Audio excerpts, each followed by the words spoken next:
आज आम dragon fruit विषय किसी जाना। तो ड्रैगन फ्रूट ओडिशा रे लगेले फलिबो कि न फलिबो ता विषय किसी जाना। तो ये देखिपुंट ये हूँ गोटे ड्रैगन फ्रूट। तो फ्रूट्र कलर हूँ रेड। तो आपण मैंने देखिपे तो गछटा को देखिपे आपण मैंने ये बर्तमान पे प्रोसेसिंग पे हो गला। तो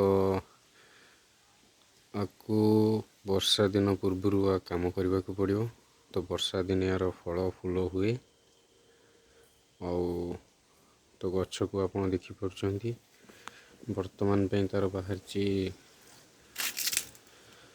5टा शाखा। तो गछ भी हृष्टपुष्ट अच्छी। तो देखिपे ये गोटे 1 शाखा, तो 2 शाखा, तो 3 शाखा, 4 साइड रे गोटे अच्छी 5। तो तार जो फूल बाहर यू कुआर ही बाहर यही साइड रू तो फूल बाहर ये ठीक अच्छी। तो आरी भाया गछ तो आरी भाया कुआ पड़ाला एमती शोई पड़ो। तो तापर फूल हवा आरंभ हम। आप देखिपुंट ड्रैगन फ्रूट्र गछ।